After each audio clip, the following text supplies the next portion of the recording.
Hello, welcome to chapter 4. Chapter 4, I hope you guys are doing okay.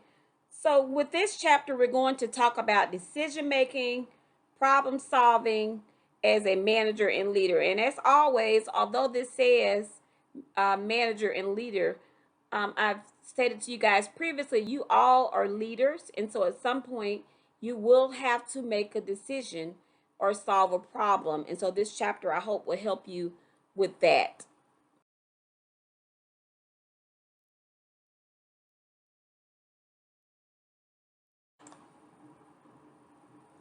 All right, so we start out the video that was on the previous slide.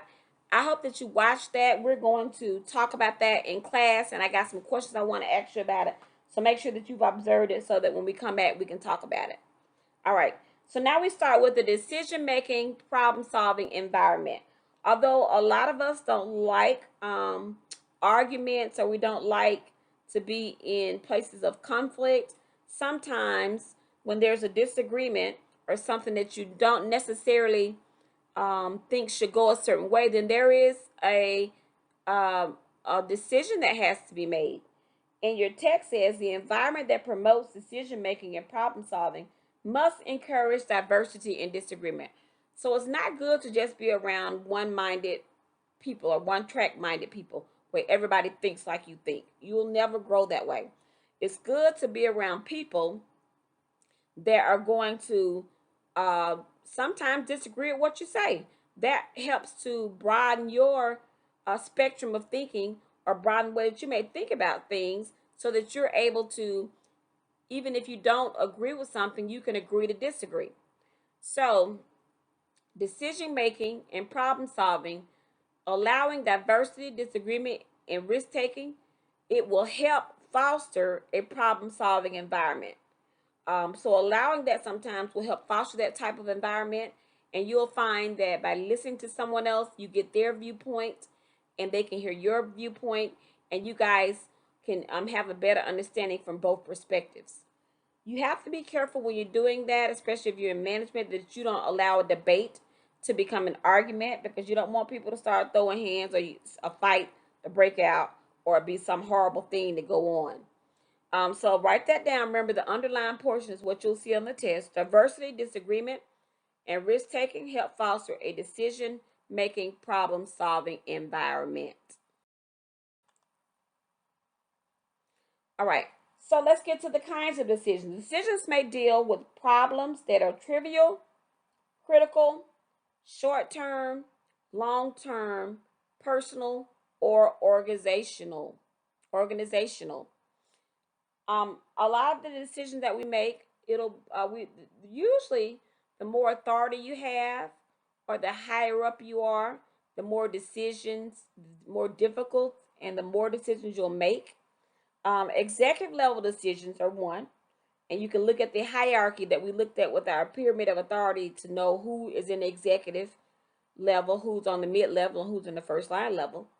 But executive level is concerned with overall crime rate. So this, a good example of that would be how the chief and the mayor in Jackson are concerned with lowering the crime. They've actually put a curfew in place. And then mid-level is concerned with the reduction of violent crime, property, drug related, and youth crime. So this will be the sergeants and lieutenants and them being concerned. So they're going to be in between the chief and the line personnel. And then the first line, are they're concerned with the implementation of a neighborhood safety program. So not only do they know about the neighborhood safety program that the chief and the mayor may have implemented, they're going to have to actually work out the implementation of it. So that's the executive. Decisions can be executive, mid-level, or first line level. All right. What kind of decisions do we have that's made? What kind of decisions are normally made? So decisions can be command, consultative, or consensual. Command, think about somebody commanding you. Command decisions, that is one where the manager gets little input from anyone else. He just makes a decision and it is what it is. And an example of that is the chief gives an award to an officer. or the chief can decide that everybody's going to work overtime or everybody's going to work on a certain shift. It's his decision. It's his way or the highway. Consultative decisions, in contrast, use input and opinions from others. The final decision is made by the one in charge, but only after others' input.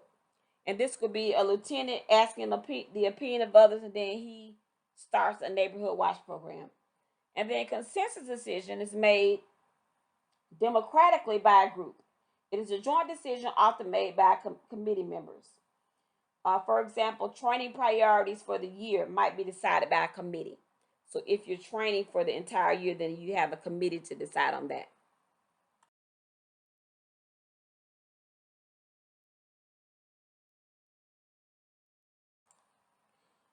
All right, so the video that was on, I hope you watched that whole brain video, because now we're going to talk about whole brain research.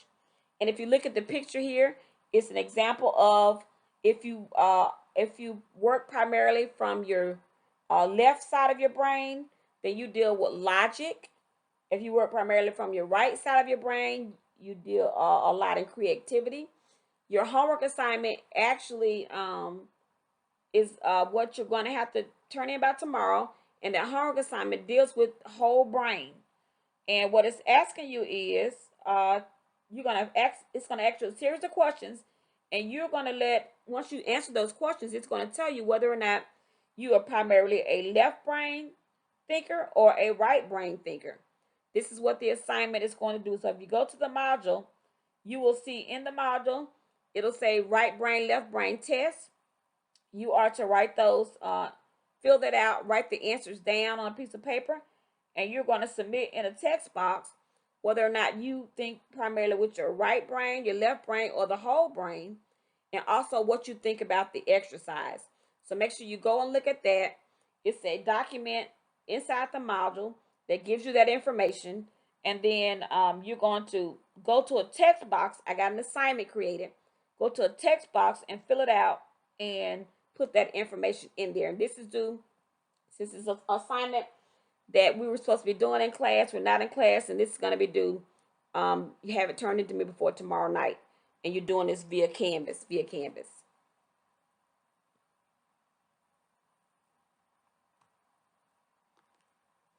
All right.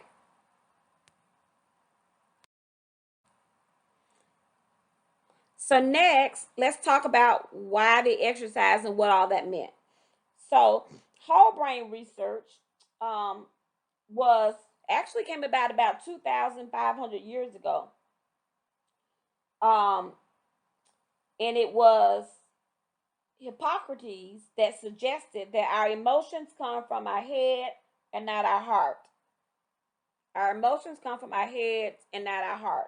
And then 25 years ago, maybe 30 years now, prize winning neuroscientist Roger Sperry, and you should have heard about him in the video, he conducted research on what happens when parts of our brain, which connect our left and right hemispheres, when it is cut.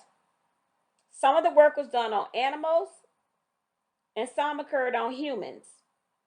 But what he discovered was the right and left side of the brains each have their own thoughts and memories and process information differently.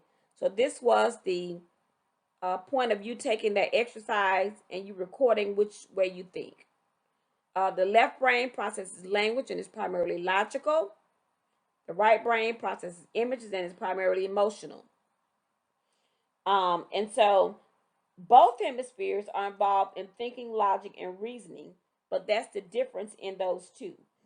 So it is possible to think with your whole brain, and that's primarily what we want managers or leaders to be able to do. Be logical as well as emotional. Be able to empathize and sympathize with people, but also be able to work some things out. So it's good if some of you may have gotten that answer on your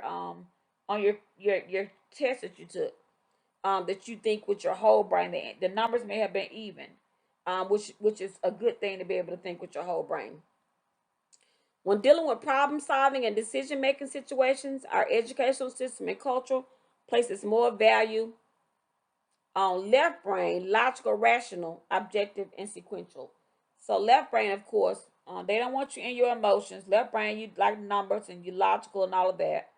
But I say in dealing with people, you do need some of your right brain. But today, many organizations use the whole brain, and that's what we talked about a little earlier.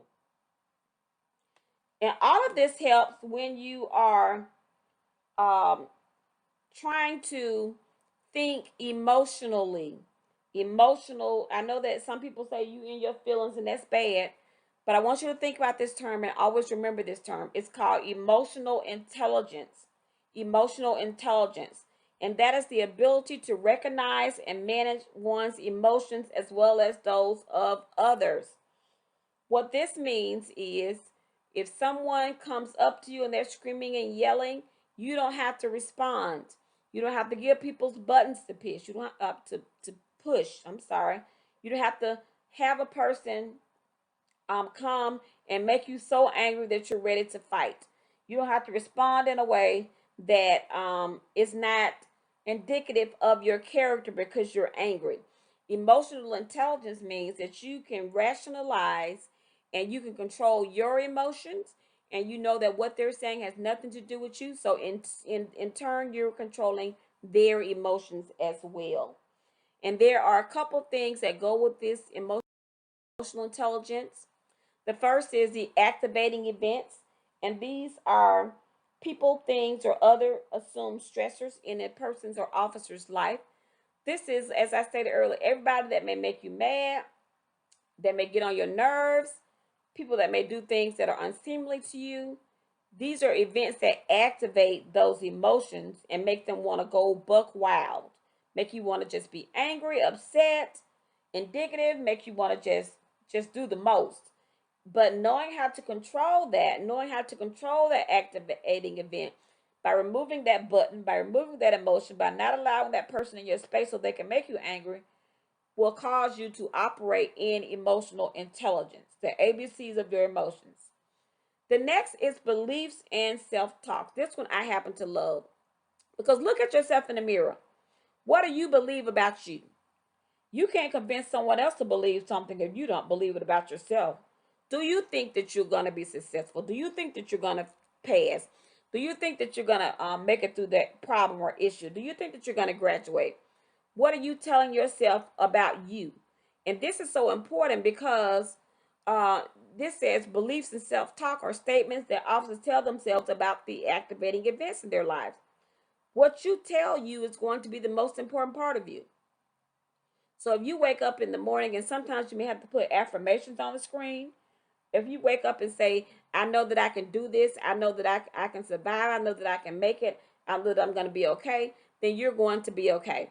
You may put an affirmation up and say, I'm going to get through this. I can do all things. There are a number of things that you can put up on your mirror just to remind yourself that when you look in the mirror, that you are no mistake and that you are going to be successful and accomplish everything in life that you have set out to accomplish. Self-talk, self-talk. There's also something called self-fulfilling prophecy. And that's when people say negative things about others until they start to believe what other people are saying. And that self-talk is something that is really, really, it's important that you don't listen to what others say, especially if it's negative. You want to go only by what you believe, what you tell yourself, and that should be that you can do whatever you want to do and accomplish. All right, next are consequences. Now, whatever you speak out of your mouth, that's what you're going to see. That's what's going to manifest. So, a consequence is what results from an officer's belief and self talk. This can include anger, depression, satisfaction, or happiness. Your words are seeds and they're being planted in your field of life. So, whatever you speak and whatever you plant in your field of life, that's what's going to manifest in your life and possibly your children's lives and everybody around you's life. So, you want to make sure that you're planting good seeds in your field of life. All right. Some basic methods for making decisions or problem solving. An important management tool is a decision making process that is a systematic approach to solving a problem. How do you solve problems? How do you solve them? Do you go ask somebody else what you need to do?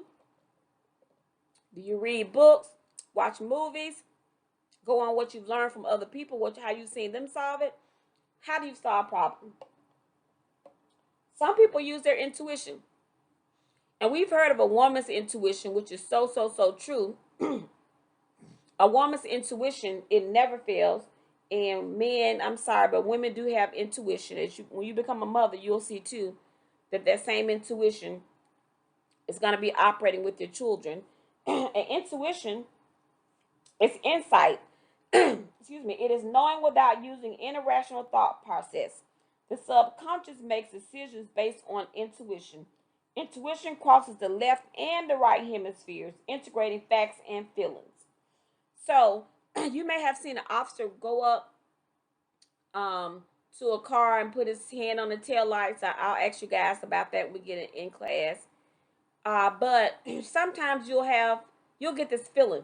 Excuse me, it'll be like, I just feel like I shouldn't go that way. I just feel like I shouldn't go somewhere. I just feel like I should stay home tonight. And then the next day you find out that the day you decide to stay home, something really bad happened. And your intuition was what saved you. We all have intuition. You just got to learn how to trust your gut instinct. Trust that gut instinct. It is your gut, and it's not going to lead you wrong. All right. Next are snap decisions. Snap decisions. Snap decisions can be good if it's last minute and fight or flight are kicking in and you got to make a decision, or else, then that can be good. Also, sometimes snap decisions can be bad. If you're making a decision too quick without weighing other options or without knowing exactly what you should have done, then that's not good.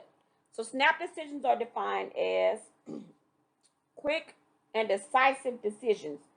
Your text says that General Colin Powell uses what he calls the P40-70 rule whenever he has to make a decision. Excuse me. P stands for the probability of success, and the numbers indicate the percentage of information acquired.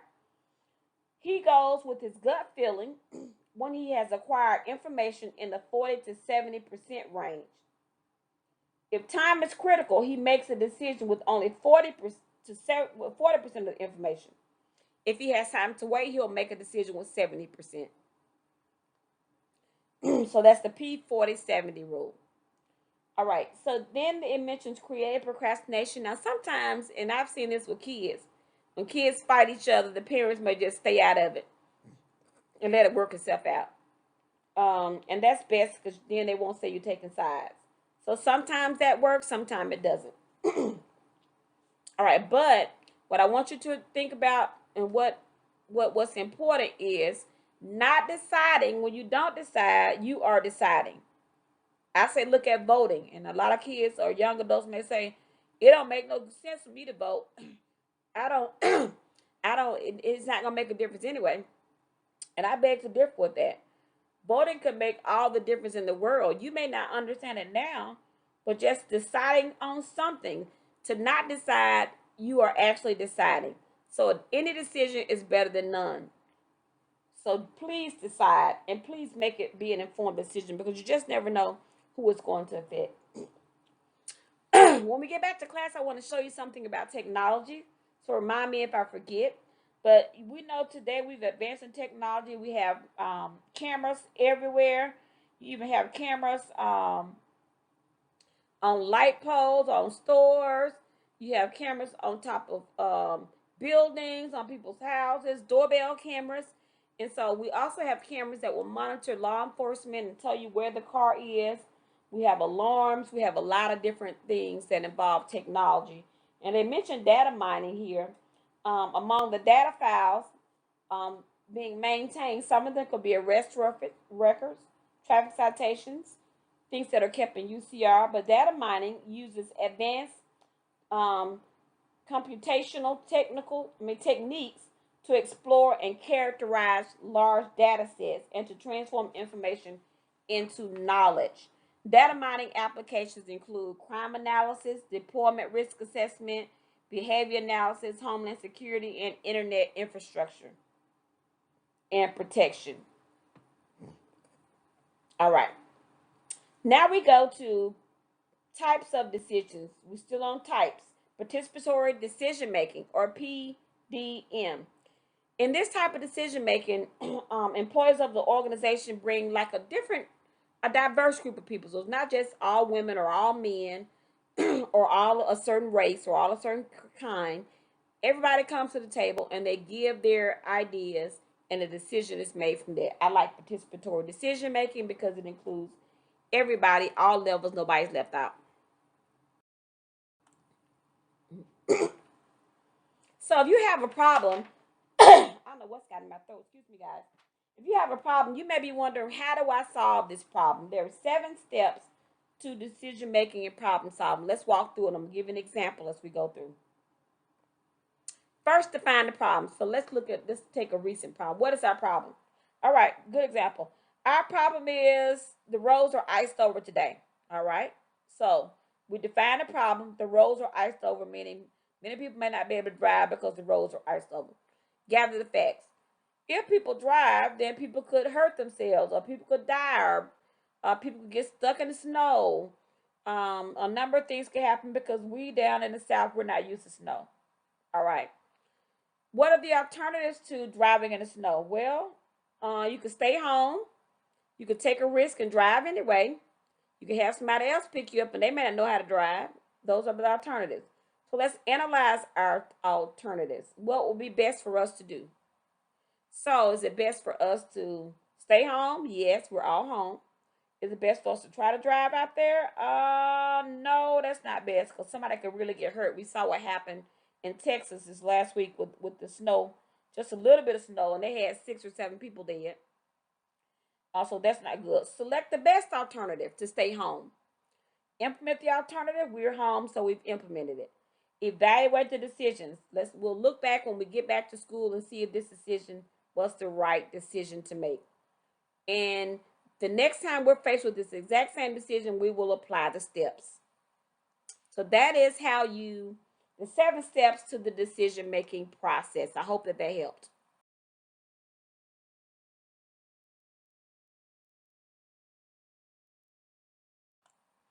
All right, so I hope you watched the video. Next, we're going to look at different types. Where are we? Trying to get to where we are in the text. Just a second. All right. Now we'll look at different types of procedures that are used. The first one will be the force field analysis, or FFA. This is a problem-solving technique that identifies forces that impede and others that foster goal achievement. Forces that impede are called restraining forces. Those that foster is also called driving forces. And so you want a balance of both of those, and they call that the equilibrium force or equilibrium. And in problem solving situations, the balance becomes tipped and the equilibrium shifts negativity with more restraining forces than driving forces. So you want things that are going to help you more so than hinder you. We also, in the force field analysis, you can state the problem as an undesirable situation, then list and label each force as high, medium, and low. So the problem, snow, is not desired, so we will list the risk factors by the high, medium, and low. The final step is to devise a plan to change the equilibrium. Select specific ways to reduce the restraining force, and they have a chart in your text for that. The next is nominal group technique. And this is nominal group technique is an objective way to achieve consensus on the most effective alternatives by ranking them. So I'm going to explain this to you, and then they also have the Delphi technique. We'll talk about that next. But nominal technique, write that down. That's NGT. And first, you divide the staff or people involved into groups of 6 or 9. Then you have each person write as many ideas about solving the problem down. Give them about 5 to 15 minutes to write it down. Then you go around the group and have each person, including the leader, read one item from his or her list.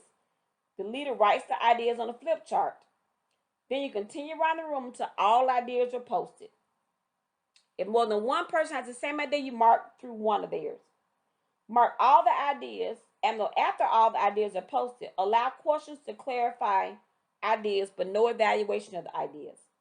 Hand out note cards and have everyone rank the best 5 ideas from 1 to 5, 1 being the best. Collect the cards and take a break.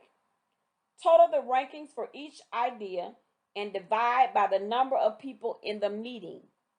Then write on the flip chart the 5 ideas with the highest scores. Reconvene the group and have them discuss the 5 ideas, and usually one idea will emerge from the discussion. That is the nominal group technique, or NGT. Next, we have the Delphi technique. This was developed in the 1960s by the RAND Corporation. And like the nominal group process, the Delphi technique is a way to have individuals' input result in a group effort. So rather than calling a meeting, you send out questionnaires. And they have an example of how those questions look. You circulate the answers to all participants, and usually within 3 to 4 cycles, you'll have your answer. And what you do is group off, you'll debate, you'll get the answer, and Delphi technique removes the need for winning points or the best opposition. So you just send out questionnaires, get the individuals to complete them. Answers are short or shared. Questionnaires again are completed until a consensus is reached. So it's basically just asking everybody how they feel about something. And look at the chart on page 148 and 9. And then you have the modified Delphi. Oh, let me go back. I can't go back. All right, we'll talk about it. There's also the modified Delphi technique, which gives questions, it uses objectives rather than open-ended questions. So the first one's open-ended questions, and the modified is objectives. All right. Another form of that they use in problem-solving policing, or POP, is called SARA. And the 4 steps of SARA are scanning, and this is identifying the problem, analysis, looking at alternatives, response, implementing an alternative, and assessment, evaluating the results. So write that down. SARA means scanning, analysis, response, and assessment. Scanning, analysis, response, and assessment. And your book talks about each of those, and with assessment, of course, qualitative, quantitative, process evaluation, impact evaluations are the type of assessments that are used to figure SARA out. And this is how SARA looks: scanning, analysis, response, and assessment. All right. Next, we have the problem analysis triangle. And this is used in community-oriented policing.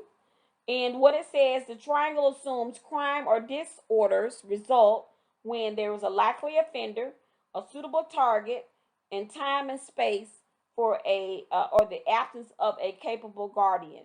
So this is saying that a criminal will commit a crime. He has to be willing, he has to find a target, and there has to be an absence of a capable guardian in the space at the right time. When these things are optimal, then a person will commit a crime, and that is the problem analysis triangle. And so this is used when thinking about reoccurring problems, crime, and disorder, to kind of help target and know how to prevent crime, use those hot spots, or we talked about CompStat policing. They may look at these as MOs in a way to target people that are committing crimes by having more of an aggressive force of police there. All right. And so we'll move on to the magnet phenomenon. And this is when identifying hot spots. I talked about that a little earlier. It is important to be aware of the magnet phenomenon. This occurs when a location is associated with a crime simply because it is a convenient address to use. A magnet address is one that is easy for people to give. For example, a high school or theater. When they had payphones, people will go call from payphones. Or you can go to a hospital, and it's going to ring back to the hospital switchboard. So that's an example of magnet phenomenon. Write that one down.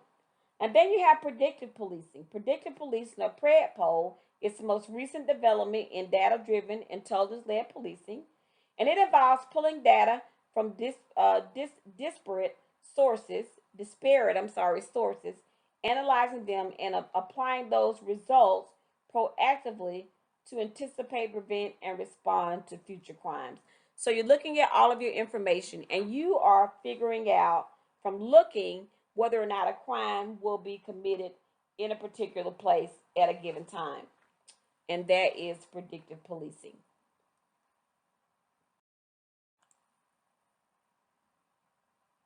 All right, we're going to stop right here. And when we come back, we're going to pick up on think traps and mental locks. And we're going to, when we get back to class, we're going to go over our videos. And then we're going to hopefully be able to go into chapter 5. You guys stay safe, stay warm, and I'll see you hopefully on Wednesday.